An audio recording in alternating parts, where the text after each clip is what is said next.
जय श्री कृष्ण। आप सबका वैदिक प्रेडिक्ट में स्वागत है। आज का जो विषय है वो है कन्या राशि 2022 का राशिफल, यानी पूरे साल का।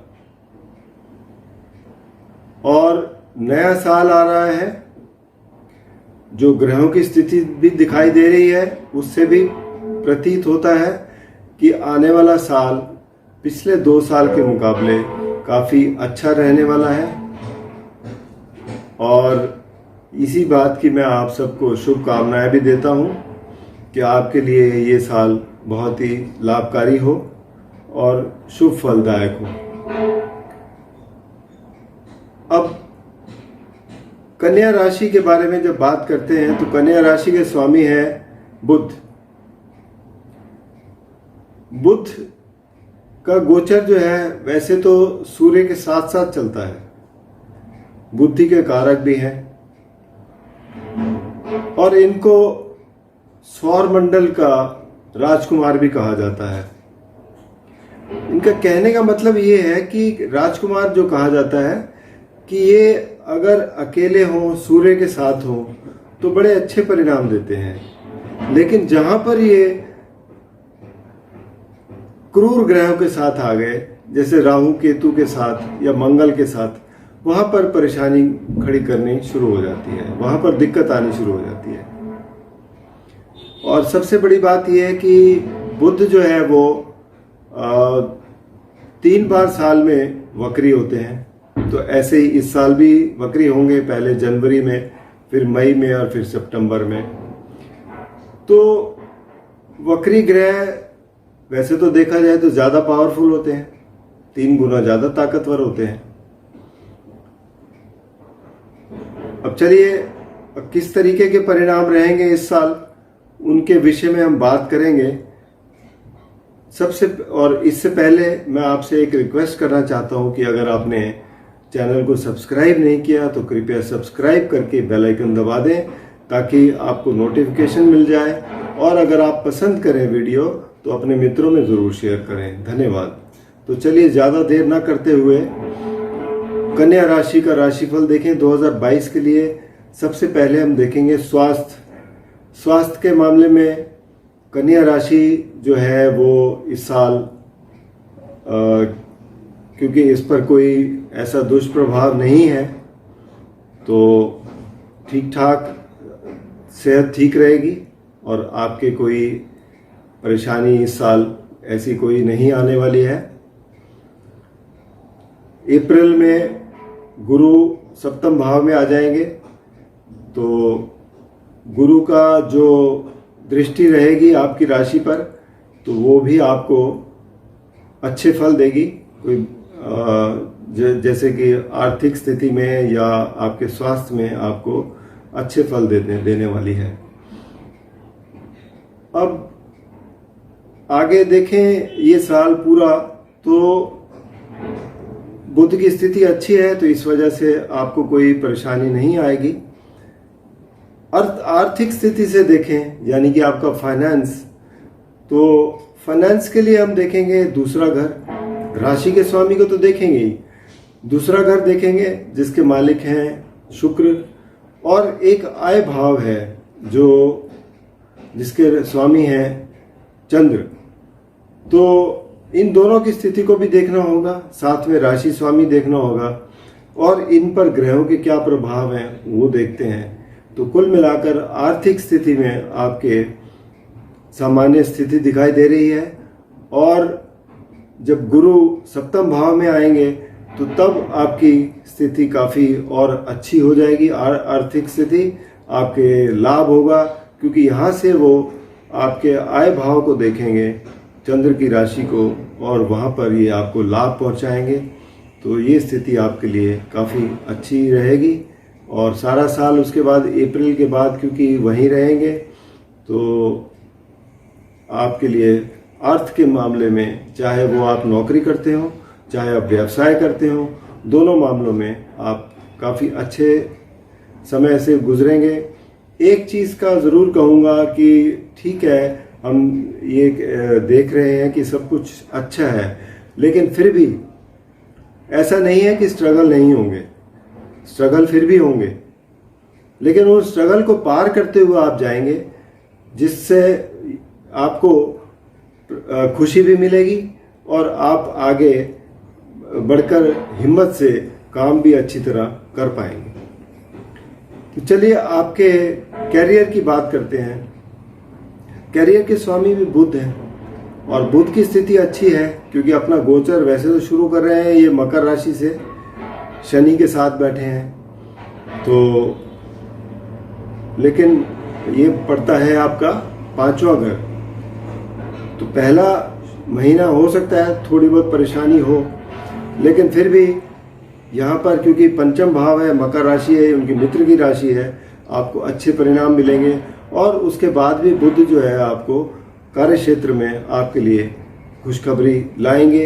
जैसे कि आप अगर नौकरी में है तो आपको हो सकता है कहीं ना कहीं आपकी प्रशंसा हो, आपके कोई प्रमोशन हो जाए, तो इस तरीके के परिणाम को मिलेंगे। व्यवसाय में है तो आपको व्यवसाय में वृद्धि होगी और आप अपने व्यवसाय को बढ़ाने की कोशिश करेंगे, जिससे आपको और लाभ मिलेगा। तो कुल मिलाकर कैरियर में देखा जाए तो यहाँ पर भी आपके लिए अच्छी स्थिति बनती नज़र आ रही है। हाँ, लेकिन इतना ज़रूर कह रहा हूँ कि स्ट्रगल ज़रूर रहेंगे, क्योंकि स्ट्रगल से ही इंसान आगे बढ़ता है। स्ट्रगल नहीं होंगे तो आगे इंसान की हिम्मत भी उतनी नहीं बढ़ती है।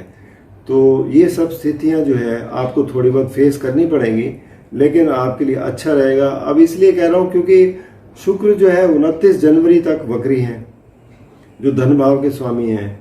तो वक्री ग्रह जो है वो पिछली कोई ना कोई अटकी हुई पेमेंट आपको दिलवा देंगे, तो इस तरीके से परिणाम देते हैं। उसके बाद ये मार्गी हो जाएंगे और फिर आगे ये चलते जाएंगे। आपको जब ऊंच की राशि में आएंगे, यानी आपके सप्तम भाव में आएंगे, तो ये बहुत अच्छे परिणाम देंगे आपको। गुरु के साथ भी इनका सानिध्य रहेगा, तो यहाँ पर भी स्थिति बहुत अच्छी नज़र आती दिखाई दे रही है। अब बात करें आपके शिक्षा के क्षेत्र की, तो शिक्षा के क्षेत्र में स्वामी जो है वो शनि है, मकर राशि है, और यहाँ पर बुध और शनि का शुरुआत से ही गोचर शुरू हो रहा है। शनि की स्थिति इस साल काफ़ी अच्छी दिखाई दे रही है, और इस साल जो लोग शिक्षा के क्षेत्र में हैं उन्हें काफ़ी अच्छे परिणाम मिलेंगे और शनि देव की उन पर पूरी कृपा रहेगी। जिन्होंने भी मेहनत की है उन्हें बहुत अच्छे परिणाम मिलने जा रहे हैं। और शनिदेव इस साल 3-3.5 महीने के लिए कुंभ राशि में भी आएंगे, यानी उनकी मूल त्रिकोण राशि है, और यहाँ पर भी ये आपको काफ़ी अच्छे परिणाम देने जा रहे हैं। तो शिक्षा के क्षेत्र वालों के लिए भी कोई दिक्कत नहीं आने वाली है। आप आगे बढ़ के काम करेंगे और आपका फोकस भी बना रहेगा। रिलेशनशिप की बात करें अब, तो रिलेशनशिप के बारे में सप्तम भाव को देखेंगे, दूसरा घर देखेंगे। तो दूसरे घर के स्वामी शुक्र हैं, सप्तम भाव के स्वामी गुरु हैं। तो गुरु की स्थिति क्योंकि छठे भाव में है अप्रैल तक, तो छठा भाव हालांकि इनकी स्थिति वैसे तो ठीक है, कोई उतनी बुरी नहीं है।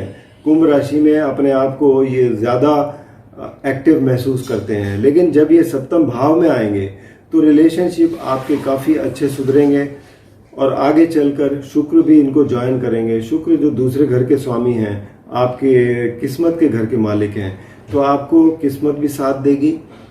आपके जो पारिवारिक रिश्ते हैं वो भी अच्छे रहेंगे, और व्यवसाय के रिश्तों में, पार्टनरशिप में इस साल आपके काफ़ी अच्छे योग रहेंगे। आप आगे बढ़ के काम कर सकते हैं, इसमें कोई आपको परेशानी नहीं रहेगी। शनि भी यहाँ पर अपनी तीसरी दृष्टि से देख रहे हैं। शनि जब तीसरी दृष्टि से देखेंगे तो आपको सिर्फ यही बताते हैं कि आप अपना जो भी काम करें फोकस करके करें, एक रिस्पॉन्सिबिलिटी से करें, ताकि आपको कोई धोखा या कोई ऐसी चीज़ ना हो जिससे आपको कोई नुकसान की स्थिति बने। तो ये इसका मतलब होता है। वैसे रिश्तों के लिए ये भी साल बहुत अच्छा आपके लिए साबित होगा। और एक एक बहुत ही, क्योंकि ग्रहों की स्थिति बता रही है आगे चलकर शुक्र भी यहाँ ज्वाइन करेंगे और एक बहुत अच्छे योग का निर्माण भी होता है यहाँ पर। तो स्थिति अच्छी है। भाग्य स्थान का जैसे मैंने बताया, भाग्य स्थान आपका स्वामी शुक्र है जो कि आपके लिए बहुत अच्छी स्थिति पैदा कर रहे हैं। आपको भाग्य से भी काफ़ी लाभ मिलने जा रहा है। तो ये था कन्या राशि वालों का राशिफल। व्यक्तिगत रूप में अगर आपको कोई समस्या आ रही हो तो आप नीचे दिए गए नंबर पर संपर्क कर सकते हैं या vedicpredict.com पर लॉगिन कर सकते हैं। उपाय के तौर पर कन्या राशि वाले अगर 8 वर्ष से छोटी कन्याओं को पूजन करके उन्हें कोई गिफ्ट वगैरह देते हैं, उनका आशीर्वाद लेते हैं, तो ये उनके लिए बहुत ही लाभकारी सिद्ध होता है। इसके अलावा आप अगर विष्णु सहस्त्र नाम का जाप करें हर बुधवार को, गणेश जी की आराधना करें ताकि आपके विघ्न दूर हों, ये सब करने से आपको काफ़ी लाभ मिलता है। साथ ही में बुधवार को अगर आप हरी चीज़ों का दान करें तो इससे भी काफ़ी लाभ होता है। बाकी कन्या राशि वालों के लिए जो है रत्न जो है वो ज़्यादातर एमरल्ड कहा जाता है। एमरल्ड पहने तो ये इनके लिए काफ़ी लाभकारी होता है, लेकिन वो कुंडली देख के देना होता है, ऐसे नहीं दे सकते क्योंकि कुंडली में बुध की स्थिति अच्छी हो तो आपके लिए ये बहुत लाभकारी होता है। कमज़ोर हो तो उसको मजबूत करते हैं और बहुत ज़्यादा मजबूत हो तो उसके लिए फिर ज़रूरत भी नहीं पड़ती। तो इस तरीके के ये आप छोटे छोटे उपाय करें, इससे काफ़ी लाभ होता है। तो आपके लिए मैं फिर से एक बार शुभकामना देता हूँ 2022 की। आपके लिए लकी हो, आपके लिए शुभकारी हो, लाभकारी हो। धन्यवाद।